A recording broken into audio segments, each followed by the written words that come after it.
Good morning students. Myself doctor Vishal Tiwari. और आज का जो हमारा टॉपिक है उसका नाम है गौतमीपुत्र सातकर्णी, जिसका समय काल 106 ईसा पूर्व से 130 ईसा पूर्व तक रहा था। इससे पहले हम लोगों ने सातवाहन वंश के प्रारंभिक राजाओं के बारे में जाना था, और उसके बाद थोड़ा सा जो अंधकार में समय रहा था और राजा हाल के बारे में जाना था। ठीक है, अब बात करते हैं गौतमीपुत्र सातकर्णी, जो कि सातवाहन वंश का सबसे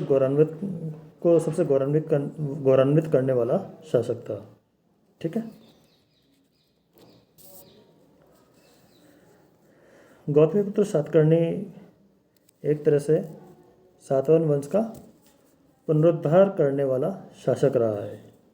ठीक है, क्यों था वो, उसके बारे में हम लोग जान रहे थे कि सातवाहन वंश को गौरवान्वित करने वाला शासक कौन था। गौतमीपुत्र सातकर्णी वह सातवाहन वंश का सबसे महान शासक था, महानतम नरेश था, और उसकी गिनती भारत के महान एवं पराक्रमी राजाओं में की जाती है। उसके गौरव के दस्तावेज नासिक से प्राप्त वह अभिलेख हैं जिसे उसकी माँ गौतमी बलश्री ने अपने पौत्र वशिष्ठिपुत्र पुलुमावी के शासनकाल में 19वें वर्ष में उत्कीर्ण करवाया था। इस अभिलेख में गौतमीपुत्र को सातवाहन वंश को पुनः स्थापित करने वाला कहा गया है। यानी ये लिखा हुआ है उसमें, सातवाहन कुल यश प्रतिष्ठापन करस।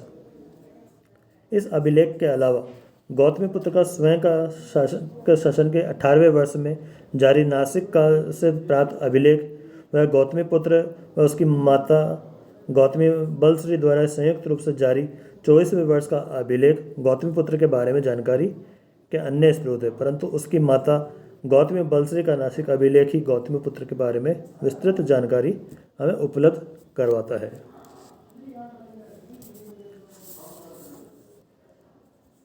हम बात करते हैं अब गौतमीपुत्र सातकर्णी की विजय एवं उपलब्धियों के बारे में।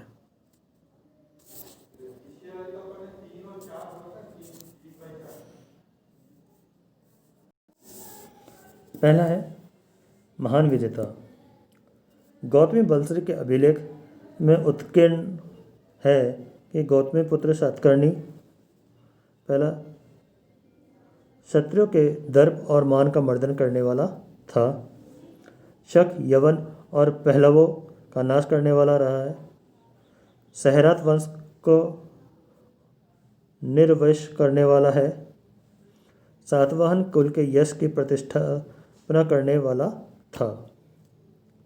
इसके अलावा भी उसे समस्त राजाओं के ऊपर राज्य करने वाला, अपराजित युद्ध में अनेक शत्रुओं को जीतने वाला, वह जिसके वाहनों ने तीनों समुद्रों का जल पिया हो आदि कहा गया है, जो उसके महान विजेता होने का प्रमाण है।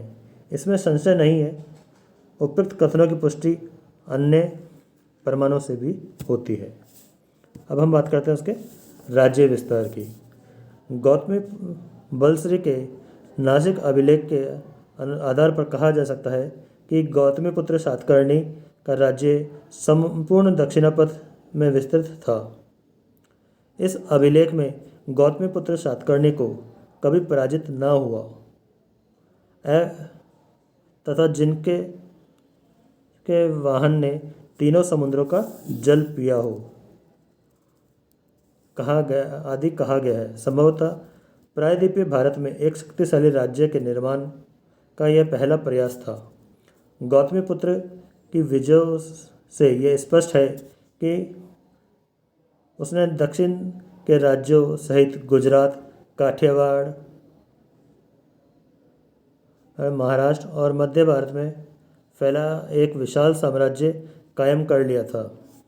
उसने जिन राज्यों को जीता उनमें से आसिक, जो कि कृष्णा नदी का तटवर्ती प्रदेश है, असम, जो कि गोदावरी नदी का तटवर्ती प्रदेश है, मूलक प्रतिष्ठान के आसपास का प्रदेश, सौराष्ट्र, दक्षिण काठियावाड़ का प्रदेश, अपरांत, उत्तरी कोंकण का प्रदेश, कुकुर, उत्तरी पश्चिमी राजस्थान, अनूप नर्मदा नदी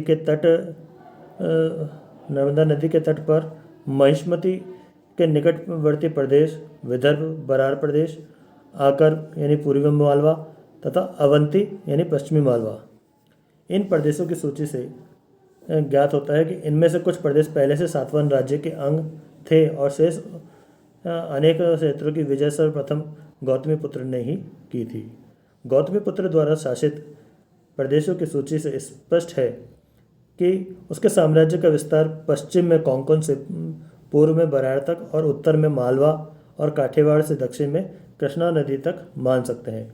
इसी अभिलेख से यह भी ज्ञात होता है कि गौतमीपुत्र संपूर्ण दक्षिणी भारत का अधिपति होने का दावा करता है, क्योंकि उसका एक विशेषण त्रिसमुद्रे तोय पीत वाहनस्य अर्थात उसके हाथियों ने अनुमानित अरब सागर, बंगाल की खाड़ी और हिंद महासागर का जल पिया था।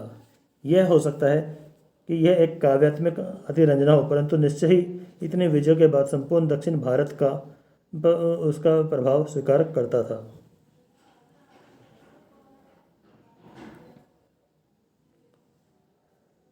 तीसरा है शकशुदन।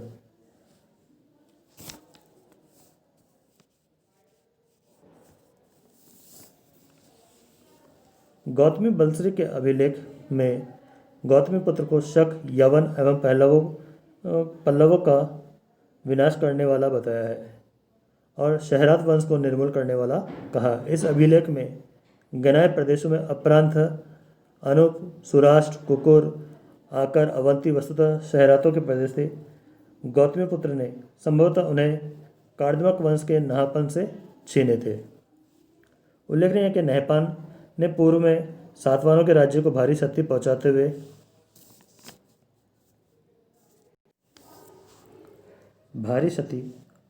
हुए महाराष्ट्र और अपरांतक प्रदेश उससे छीन लिए थे। नहपान के मंत्री अयम का जुनार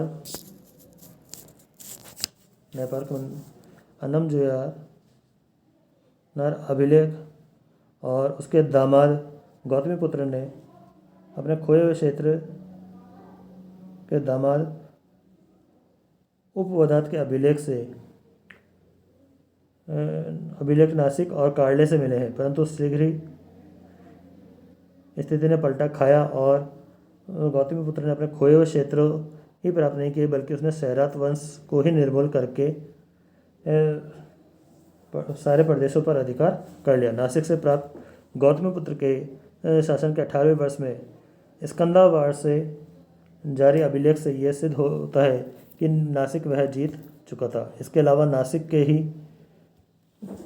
जोगलथम्बी मुद्रा भांड से प्राप्त 13,250 सिक्कों में 9,000 के लगभग सिक्के ऐसे हैं जो नहपान के हैं, जिन्हें गौतमीपुत्र ने पुनर्मुद्रित करके चलाया था। अतः निश्चय ही उसने जिन शकों का विनाश किया उनका नेता सहरात शक नहपान ही रहा होगा। अतः यवन और पल्लव इस काल में पंजाब और सिंध में ही शेष थे। यह संभव है कि कुछ छोटे नेता तो यवन पल्लव राज्य सहरातों के अधीन रहे हो, जिन्हें उसने जीता हो, और यह भी संभव है कि सहरात शकों के विनाश को इस लेख में प्रतीक रूप में सभी विदेशियों के विनाश के रूप में शक्य पल्लव कहा गया हो। नेपाल की अंतिम ज्ञात तिथि 46 शक संवत है, अर्थात 124 ईसावी। इसके बाद कोई लेख न मिलने से यह भी स्पष्ट है कि शहरात अब निर्मूल किए जा चुके थे।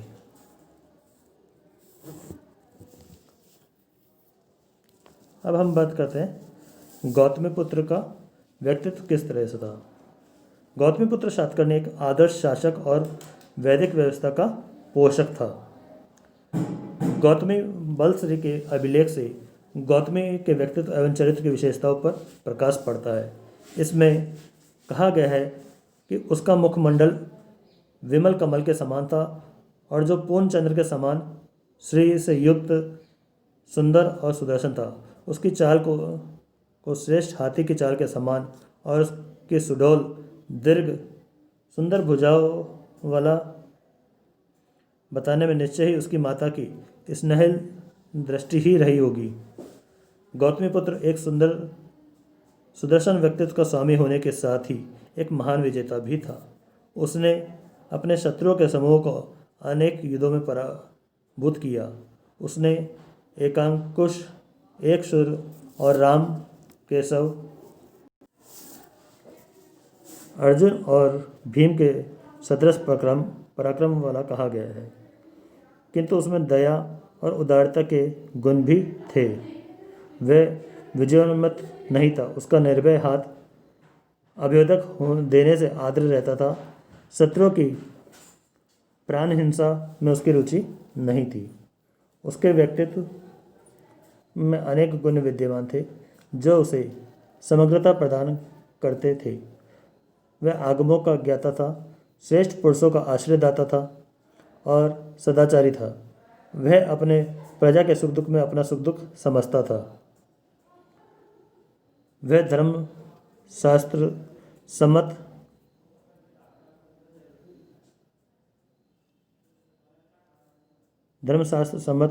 कर ही लेता था। वह द्विज एवं द्विजेतर सभी कुलों का पोषक था।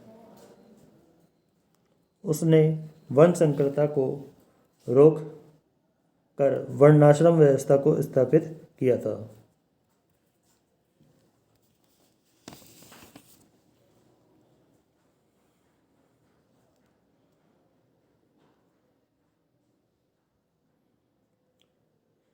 यह भी उल्लेखनीय है कि राजनीतिक लाभ के लिए उसने अपने पुत्र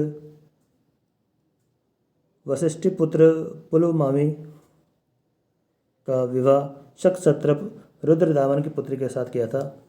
यह सूचना कन्हेरी अभिलेख से हमें प्राप्त होती है।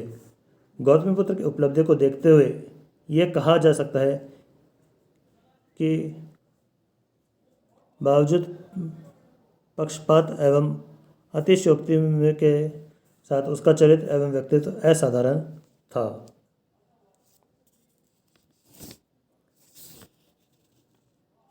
अब हम बात करते हैं गौतमीपुत्र की शासना अवधि के बारे में।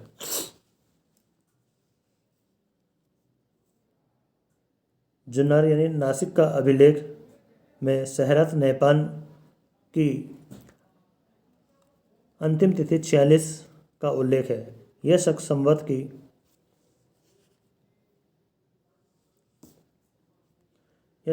की मानी गई है। इस तिथि के बाद का कोई अन्य सहरात अभिलेख उपलब्ध नहीं है, अर्थात 46 शक संवत को नहपान की अंतिम तिथि माना जाता है। इससे स्पष्ट है कि उसने 46 + 78 बराबर यानी 124 ईस्वी तक महाराष्ट्र में गौतमीपुत्र ने शासन किया था और इस तिथि के पश्चात गौतमीपुत्र ने उसके राज्य पर अधिकार कर लिया।